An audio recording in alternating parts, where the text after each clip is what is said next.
Hi there, it's Jennifer. So glad you're here. Today I have a video sharing 3 different ways to use a background dye. Now, cover plate or background dyes are very popular. I've done many videos showing things you can do with them. Well, today I have 3 different designs for you, all with a fun spring feel to them. Now, I love background dyes because of their versatility, but they do have a higher price point, so we want to make sure that we can stretch that dye and use it in many ways. Let's get started with my first card example. This is a see-through card front, and it's great with background dyes. I have a piece of Concord & Ninth sea glass cardstock. This is actually a folded note card, but I will change it to be just a panel in a little bit. I am stamping the Simon Says Stamp Friendship Text background stamp onto it. Now, this is one of my old favorite background stamps. I've used it for many years, and I think it's a great way to add a little bit of detail to a background without being too distracting. I'm stamping this image with Hero Arts Unicorn White Pigment ink. Any white pigment ink will work.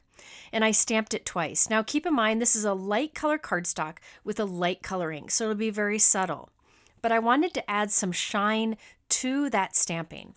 So I have Ranger Perfect Pearls in the Confetti white color. I'm pouncing that powder onto our wet stamped image, and that powder will stick to the ink, leaving a beautiful pearly shine to it. Once I've covered all of the stamp image, I'll just rub away the excess with that brush, and then I'll gently wipe off even more of the excess with a dry cloth. I do like to heat set that with a heat gun to make sure that it doesn't smear. You could use a fixative if you wanted to, but I don't find it's necessary. Next, I'll take a new background die from Simon Says Stamp. This is the Springtime Celebration Plate die.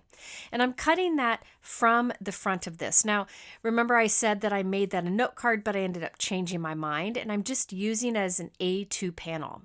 So that cut a piece that is 4 1/4 by 5.5 inches with that fun pattern in it. And you can see that pearly stamping that we did by using the white pigment ink along with the perfect pearl on top. It's hard to see the shine in the video, but in person it is gorgeous. Next, I have a top folding A2 note card. So this is 4 1/4 by 5.5 inches white cardstock. I have the note card open and I'm laying that background die onto the front part of that note card.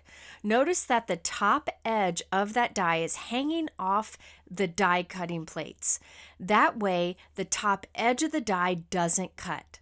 So when I run this through my machine, notice that top edge of the die is not between the plates. So there's no pressure there and it will not cut.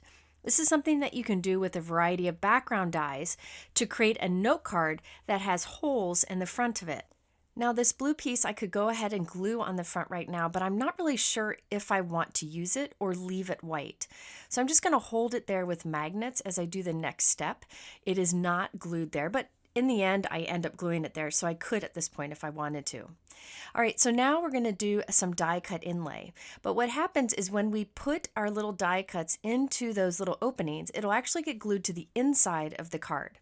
So first off, I cut from white glitter paper. It's actually got a kind of a creamy white glitter look to it, and I thought that was nice for the soft card. And I did all of my bunnies that way and a few other elements. I really didn't want too much of that glitter, just a bit. So after I put the glue down and I press the die cut into it, I just kind of press it down into those openings and make sure it really connects with the cardstock on the inside, so the inside of the card. I will continue to add die cuts into those openings, this is kind of a version of inlay, right? But what ends up happening is all of those little die cuts are on the inside of the card. I used 3 shades of Pool. I used the kind of creamy colored glitter paper, and I used white cardstock. Now this takes a little bit of time, but I find it enjoyable to get that puzzle piece look. All right, so I've done most of the die cuts here. There are these tiny little circles, which you could totally skip, but I ended up doing those from white cardstock. I felt like it kind of filled it in nicely, but you definitely could do less if you wanted to. So there's what the inside of the card looks like, and I love that. You could even cut off the front of that card and just keep that inside for a card panel to put on the front of a card, but I wanted to do the see-through inlay look. So at this point, I put adhesive on the back of our blue piece and I'm adding that to the front, and I just love this look. Now, I could have saved time with all of these pieces by putting double-sided adhesive on the back of the cardstock before I die cut, and that way all of those little die cuts would be stickers, but I just used liquid adhesive today instead. All right, now it's time to create a place for our focal point to be on the front of the card, but also a place for us to write our personal message on the inside. I'm using an older Simon Says stamp die set called Nested Arches. This has lots of different size arches, and I'm choosing one that's a bit smaller so I don't cover up too much of my background. Now I glued one onto the front, and then I'll flip my card over and glue one onto the back so you can see that it looks nice on both sides. I have one last arch. This one is like a pool color. I'll put adhesive on this and I'll lay it on top of the arch we just glued down, but the glue will be facing up towards the camera. I'll line it up, then close my card onto it. And this will place that pool colored arch on the inside of my card so that it's hidden by the arch on the front. Now I know I did cover up a bunch of those little die cuts that I spent time inlaying. That's because I wanted you to see what the whole thing looked like when you added all of the die cuts, but normally I wouldn't take the time to do those because I am covering them up. All right, now for the focal point images and sentiment, I used the Simon Says stamp Blessing at Easter stamp set. This is 6x8 and there are coordinating dies available. I really like the style of these images. You can do just basic stamping as I'm doing, or you could do like a gradient of colors, and I just think they're beautiful. So I chose two of the bunnies because I wasn't sure which one I wanted to use, and I stamped them with Simon Says stamp Positively Saturated ink in the mist color and used the coordinating die to cut them out. I also added extra die cuts behind the bunny that I chose for added dimension. For the sentiment, I stamped and die cut it, added a couple extra die cuts behind it so it has some strength.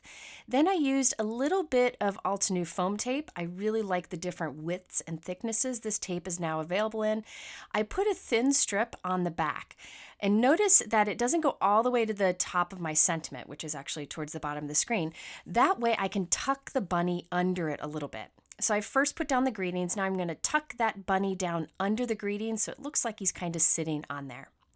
So here is the completed card. I didn't add any embellishments to it. I just felt like it had enough going on, and I love the surprise inside.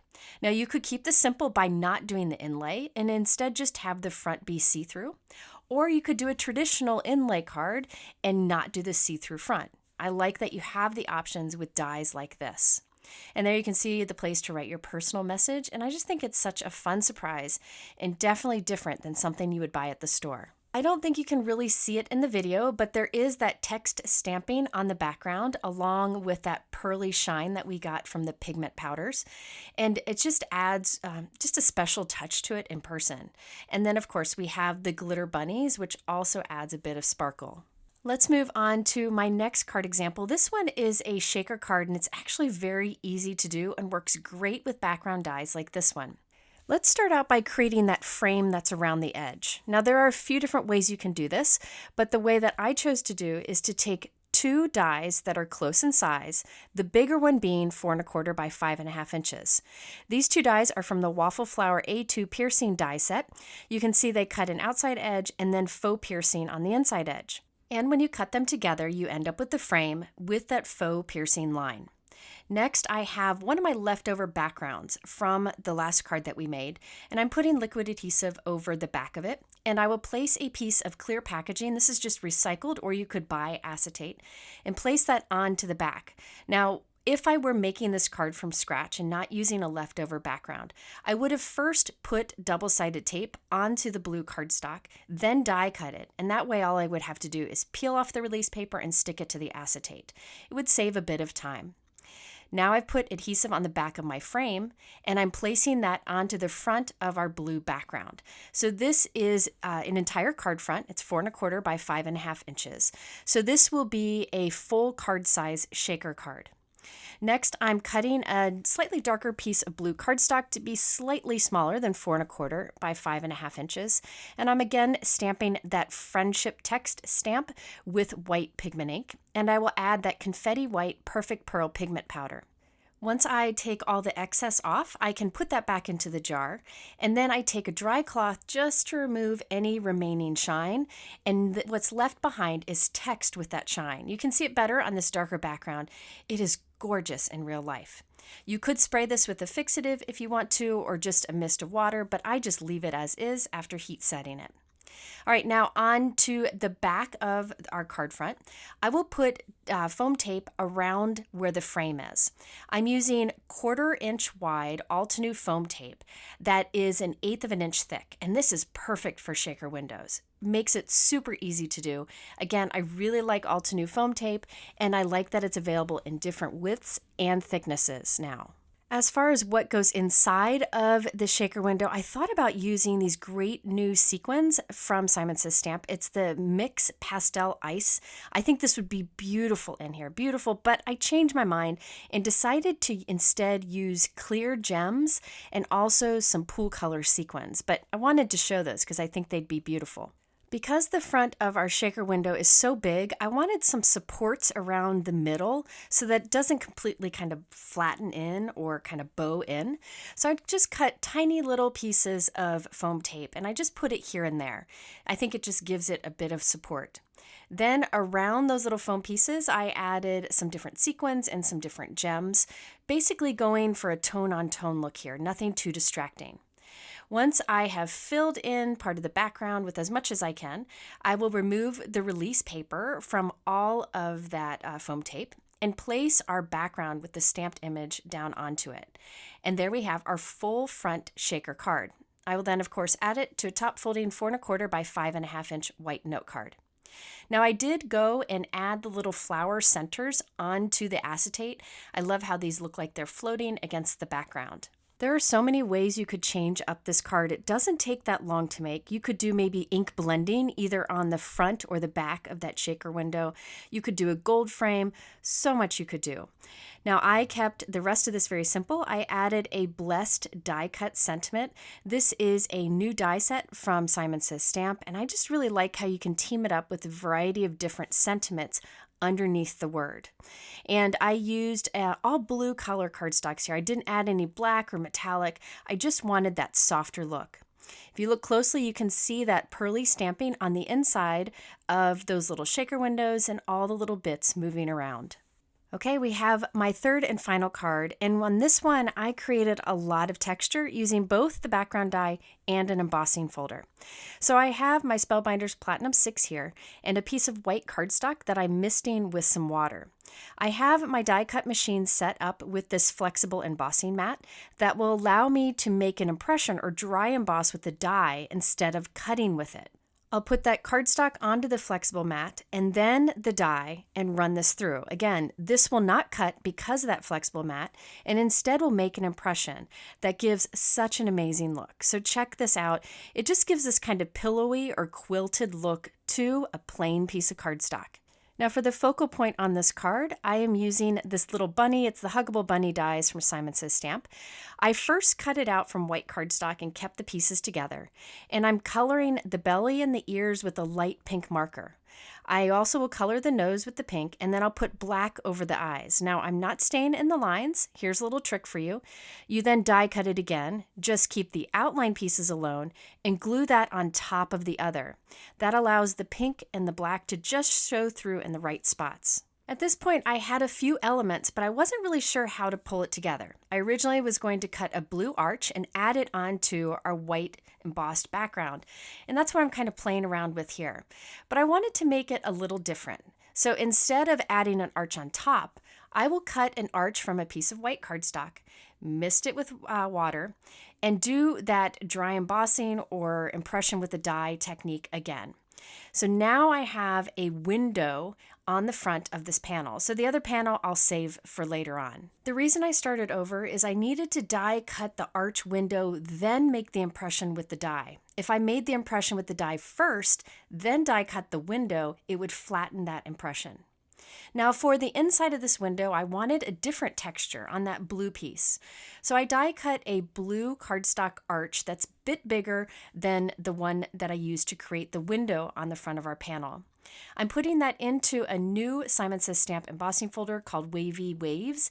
I love this embossing folder. It gives the coolest texture, such a unique look that catches the light just right. Here is a full panel with the same embossing folder. You'll definitely see me using this one again in the future. Now it's time to put all these pieces together. I have an A2 note card. I will glue the blue piece that is left over from where I die cut my arch onto that so that the entire card front is covered with that blue. Into that little opening where I cut out that arch, I can add the emboss piece. Now I could have done the embossing folder on the full panel, but I wanted flat cardstock around the outside edge. So here I'm cutting a piece of white craft foam to be slightly smaller than 4 by 5¼ inches. By the way, my white embossed panel with the window cut in it, that I trimmed down to 4 by 5¼ Now I want this craft foam piece to be behind that white arch piece because I want that dimension. So I'm holding it behind it, tracing where the arch is with a pencil. Then I'll take a slightly larger arch die, place it around that pencil, run it through my die cut machine. So now I have a craft foam piece that will give nice, even, strong dimension behind our embossed panel. You could use foam tape here, but I don't find foam tape holds up really well in the mail, so craft foam is a good option, or you could stack cardstock. So I put that on the back of my panel. I'll put adhesive on that. There is this little area there where it doesn't have any craft foam, so I added a little strip of it, and then I can add this on to my card front. I love how that wavy blue area is kind of set back in the arch, and that is where I'll place my little bunny. After I've glued him there, I thought it'd be fun to have a little fluffy tail on the bunny, so I'm taking a little white pom-pom.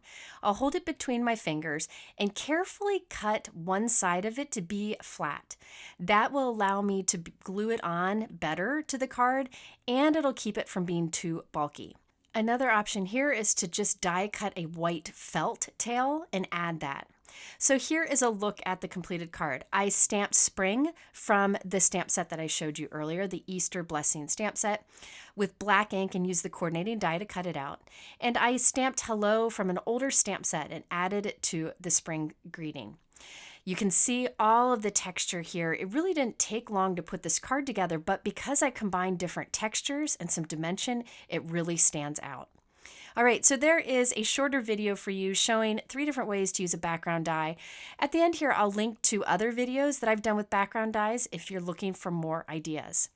All of these products are linked below in my YouTube description, along with information on getting a free gift at the time I put this video up.